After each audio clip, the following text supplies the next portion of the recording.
City channel. Good to go. All right. Good morning. The August 6th, 2024 meeting of the Transportation Committee will come to order. It is 9:32 a.m. I am Rob Saka, Chair of the Transportation Committee. Will the clerk please call the roll? Councilmember Kittle. Here. Councilmember Strauss. Councilmember Wu. Vice Chair Hollingsworth. Here. Chair Saka. Here. Chair, there are 3 members present. All right. I move to adopt the agenda. Is there a second? Second. All right. It has been moved and seconded to adopt the agenda. Recall, colleagues, my comment yesterday from the council briefing. So we'll now have one item. If there are no objections, the agenda will be amended to remove item number 2. Hearing no objections and seeing thumbs up, the agenda is hereby amended with the removal of item number 2. Also, if there are no objections, the amended agenda will be adopted. Hearing no objections and seeing none, the amenda is hereby adopted. So welcome everyone, members of the public, those tuning in, and Seattle Channel TV land. Excited to be with you here today after our long select committee on the levy. Now we're zooming back to some of the normal routine, really important nitty-gritty details that help keep city government, in this case SDOT, running and functioning and making sure we're able to effectively perform and carry out our mission, and specifically the frontline workers. Colleagues, I do feel like I owe you somewhat of an apology, Vice Chair Hollingsworth, Councilmember Kettle, because we did so much exciting work with respect to transportation policy planning earlier this year. We passed unanimously adopted a Seattle transportation plan that really sets the framework and vision for 20 years, for the next 20 years in the city. We put some color around the edges on that and defined what specific investment should mean and if approved by voters during the levy review process. And now we get to do, again, the normal, really important legislative work of this committee and this body that helps enable so much and unlock so much opportunity throughout the city. So I feel like we did a little bait and switch, but this is sexy and important work too. Don't forget that. So in any event, well, we will now open the hybrid public comment period. Public comment should relate to items on today's agenda and within the purview of this committee. Clerk, how many speakers are signed up today? Chair, we have 0 in-person speakers and 1 remote speaker signed up, and they are not present. All right. Well, I'll read the next bit. Each speaker will have 2 minutes. We will start with, sounds like the only possible folks, which is the remote. And can you please read the public comment instructions in case they happen to join in the next minute? Sure. The public comment period will be moderated in the following manner. So the public comment period is up to 20 minutes. Speakers will be called in the order in which they registered. Speakers will alternate between sets of in-person and remote speakers until the public comment period has ended. And speakers will hear a chime when 10 seconds are left of their time. Speakers' mics will be muted if they do not end their comments within the allotted time to allow us to call on the next speaker. So the public comment period is now open, and we will begin with the first speaker on the list. Our first speaker is remote, and it is Darnell Hibbler. Oh. So I'm not seeing Darnell in the meeting. All right. So that's the last so we're not seeing any speakers, so there are no additional registered speakers then, I guess. So we'll now proceed to our items of business. So we'll now move on to our first item of business. Will the clerk please read the title of item 1 into the record? Agenda Item 1, Council Bill 120826, an ordinance relating to grant funds from non-city sources authorizing the Director of Transportation to accept specified grants and execute related agreements for and on behalf of the city, amending Ordinance 126955, which adopted the 2024 budget, changing appropriations to the Seattle Department of Transportation and various budget control levels and from various funds in the budget, and ratifying and confirming certain prior acts for discussion, briefing, and possible vote. All right, thank you. And will our presenters please join us at the table, set up, and when you're ready, please introduce yourselves and go ahead.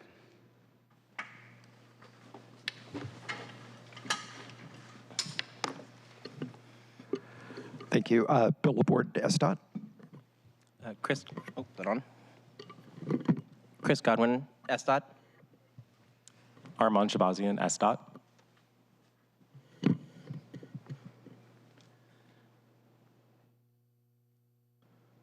Okay, we're going to bring up the presentation.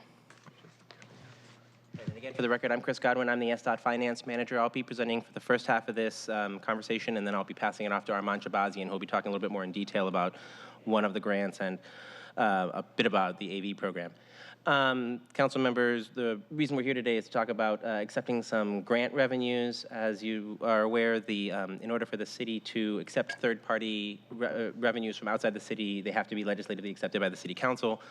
Our legislation asks for you to accept those and appropriate them so that we can spend them on some projects. Moving on to the next slide.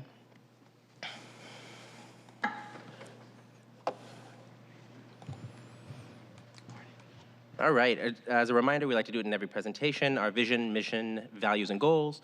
We see Seattle as a thriving, equitable community powered by dependable transportation that works for all, and we're on a mission to deliver a transportation system that provides safe and affordable access to places and opportunities. Our core values and goals include equity, safety, mobility, sustainability, livability, and excellence.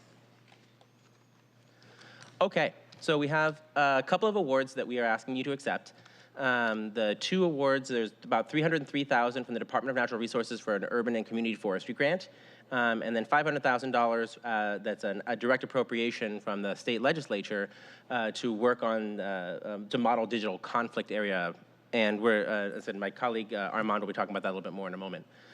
Due to the timing, these grants were not included in the mid-year supplemental budget package that you have before you at the moment.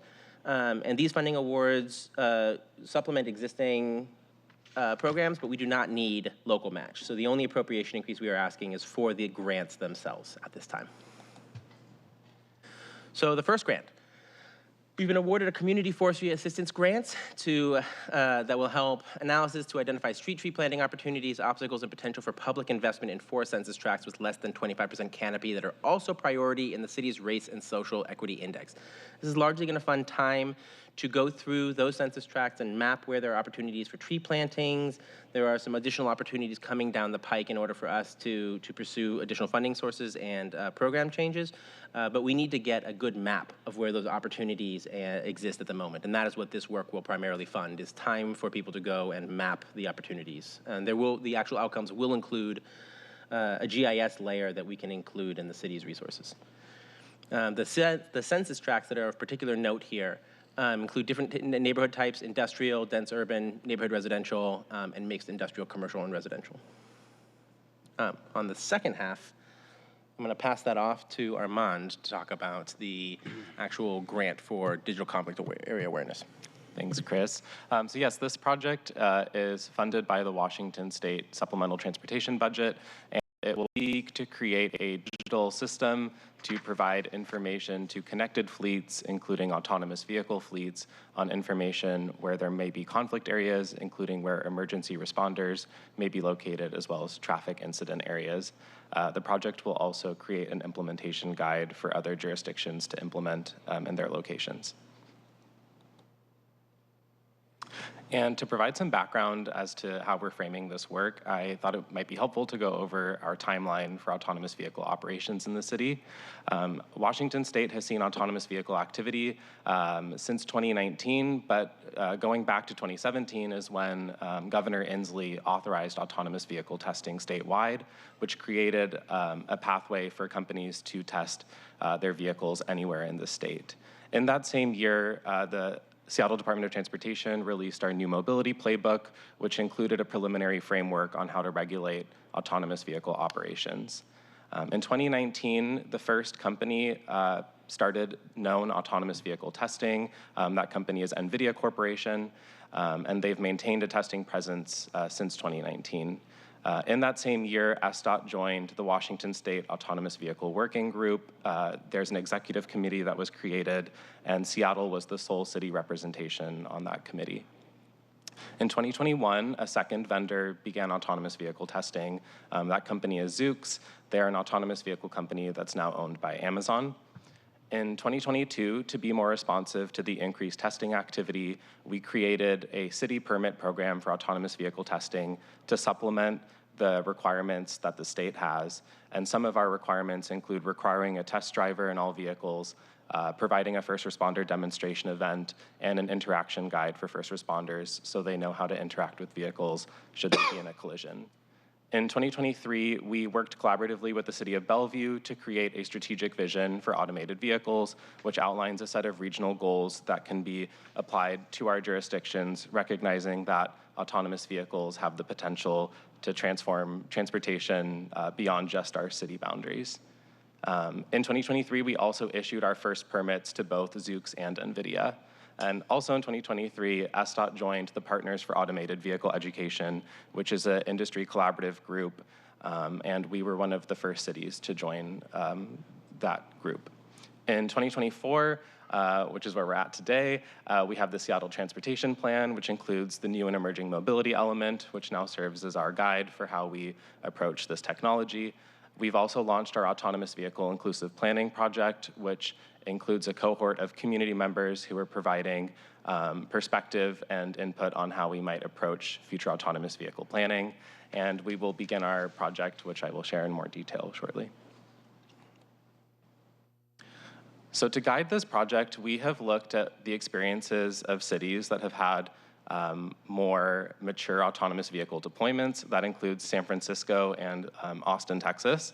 And we have learned quite a lot from these cities who have had autonomous vehicles operating in higher numbers, both drivered and driverless, and providing passenger services.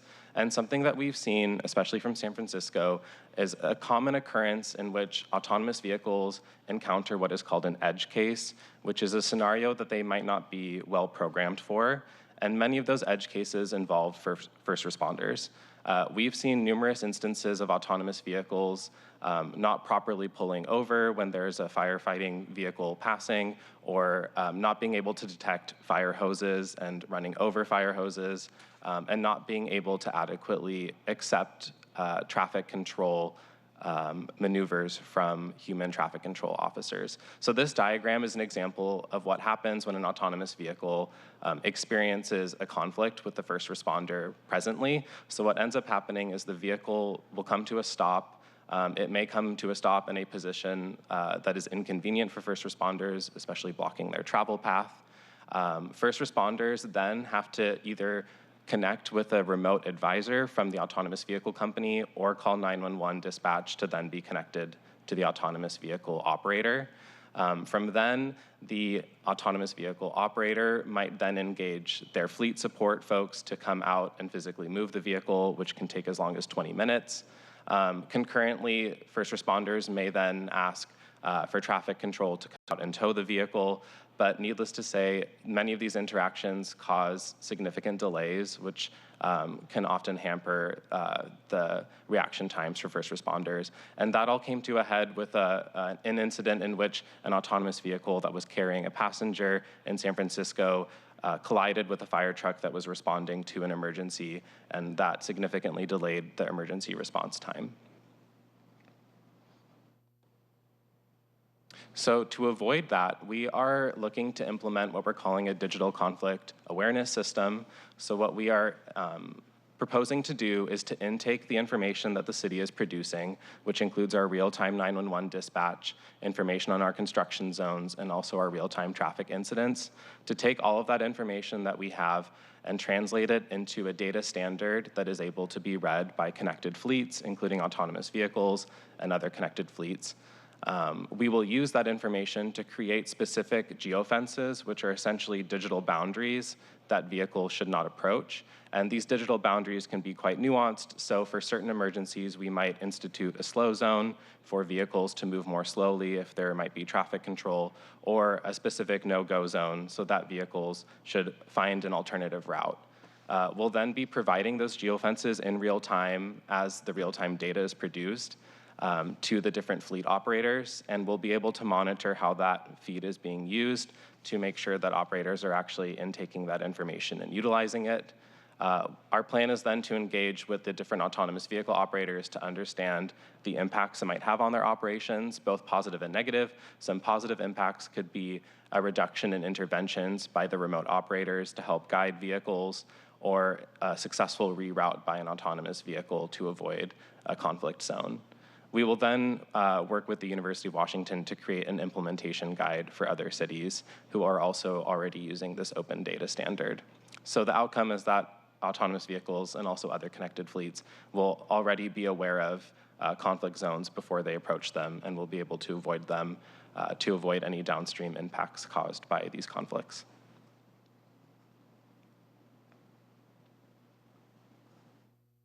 All right. Well, thank you. Really informative presentation. Unique area, at least for me, in the second, with respect to the second grant item there. And just for clarity, this grant, we're not, well, I guess first off, we are accepting funds. We're not actually going to build this technology feature ourselves. We're going to contract it out and let a third party deploy it, right? Is that correct? Correct. So Yeah. we'll be using the city's data sources as the data input, but we'll be working with a third party to be the developer of our digital policy feed. Yeah. And also, just for clarity, we're not, so, if authorized, this program isn't at all going to modify our existing permitting process for autonomous vehicles in the city. It's still subject to the same exact safety standards and protocols that were rolled out when this was passed, correct? So including like mandatory presence of a test driver in each vehicle, right? Amongst other things that you mentioned. So yeah, and colleagues, just for clarity as well, this is something as we know, we've learned over time that this is $800,000 plus and some change worth of legislation that is required. Legislation is required every single time we accept third-party funding, $1, whatever the dollar amount, subject to some certain exceptions that are non-applicable here.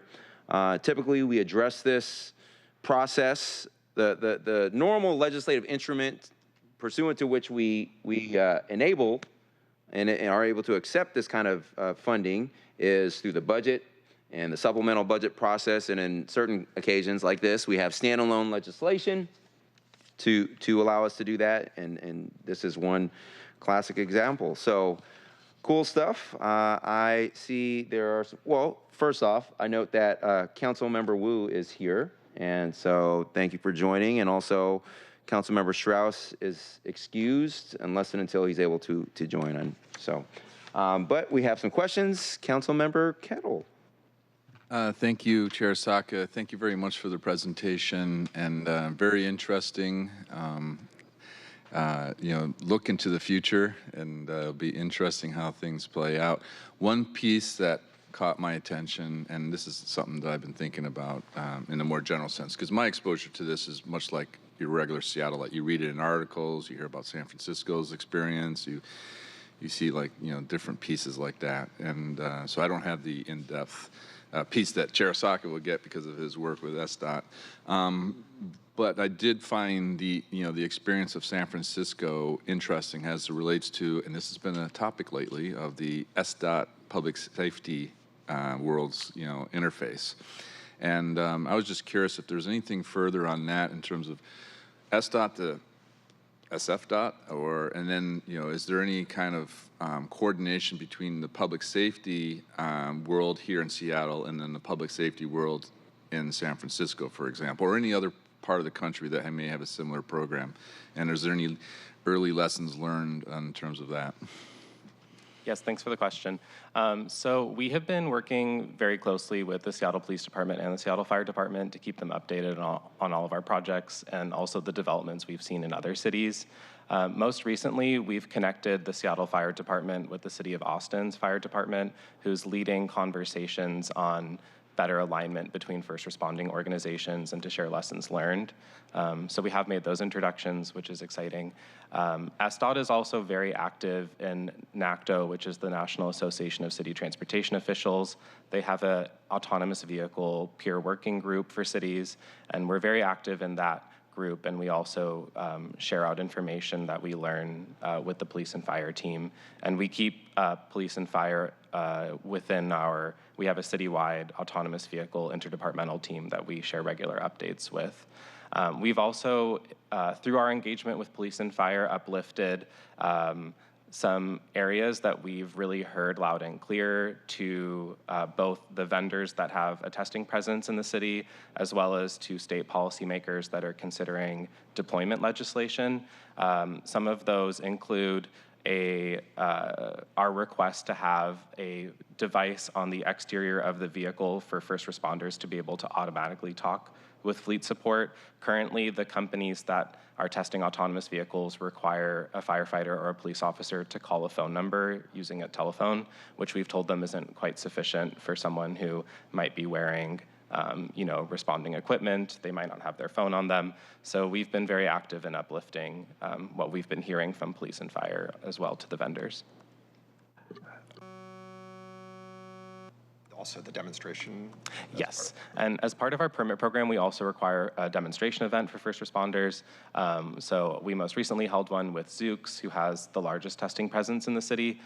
They brought their vehicle to Charles Street, one of our facilities, and we had more than 30 representatives from Seattle Police, Fire, and our transportation operations group that does traffic incident response.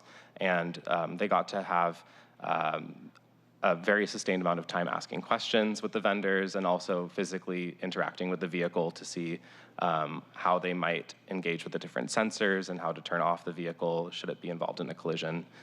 So we are very active in making sure that those events continue, especially if the testing vehicles evolve and change. Thank you. As a follow-up to that one, thank you for that response. I forget the title of essentially a working group, a tiger team, citywide. Can you speak to that a little bit more? That's kind of from a good governance perspective. It'd be interesting to know what parts of city government are being brought in. So beyond public safety, what else is being brought in, and how does that interact, and how does that support the effort? Mm-hmm, definitely. So it's a pretty broad group. So right now it's primarily many different teams within the transportation department, but we also include police and fire. We also have members from the city attorney's office that attend, and also from Seattle IT on the privacy aspect. And the group meets generally, we try to meet at least once a quarter virtually, and I provide more regular email updates to that group. And the group is more active during the legislative session because there's been deployment legislation that the state legislature has been considering for some time. And so during that session, we try to stay very coordinated on what the different perspectives are from our different folks at the city to make sure that we're aligned in our response. Thank you. I appreciate it. And one last thing, going back to public safety, a little bit outside this, but on page 7, I really appreciate the term geofencing. Because with e-mobility, the scooters, and I've been on the waterfront many times, the discussions with the folks there, different groups that have oversight, because they're putting in the new bike lane, which is great, and then having that separation from the pedestrians. And so I just want to, highlight that geofencing is an important issue and factor in public safety as well. As again, back to this interface between SDOT and public safety. So appreciate having that on there. Chair Osaka, thank you very much. Awesome. Thank you, Councilmember Kettle. And of course, our chair of the Public Safety Committee always meant to ask some really astute public safety related questions. So With the permission of my Public Safety Committee Vice Chair, Chair Socket. well, thank you. Saw that one coming a mile away. As soon as but it was a great question. So, and thank you for thoughtful response as well. This doesn't modify our ability to or do anything to our ability to grant these permits or restrict them or anything like that. All those rules are already set, and there's a program already in place for that. And this is an area where personally, you know, I'm excited about, just as a tech lawyer. I'm very optimistic. I'm cautiously optimistic about this specific implementation of technology. Seattle has a part as well. And shout out to Zooks in Seattle, who are one of the companies that are industry leaders in this space. But again, this piece of legislation doesn't modify that. It just allows us to accept a grant to build a certain technology enablement tool that we can use to study and gather data and therefore insights and further innovate. So anyways, colleagues, any other questions or comments? Everyone? Okay, cool. Well, thank you again, Armand, Chris, of course, Bill. Really appreciate the presentation. I move, well, first off, just want to confirm one more time. Any final questions, comments? All right, cool. Well, I move that the committee recommends passage of Council Bill 120826. Is there a second? Second. All right, it has been moved and seconded to recommend passage of the bill. Are there any final comments? Hearing none, seeing none, will the clerk please call the roll on the passage of the bill? Councilmember Kettle. Aye. Councilmember Wu. Yes. Vice Chair Hollingsworth. Aye. Chair Saka. Aye. Chair, that was 4 votes in favor. All right, the motion carries. The committee recommendation that the bill pass will be sent to the City Council for final consideration. We removed the second item from the agenda. So that means we've reached the end of today's meeting agenda. Our next meeting is scheduled for September 3rd, right after our recess. So I hope you all are rested, energized, and ready to go, because day one when we get back, we're going to be fired up and at it again on exciting transportation policy planning efforts at the council level. So is there any further business to come before the committee before we adjourn? Hearing no further business to come before the committee, we are adjourned. It is 10:01 a.m.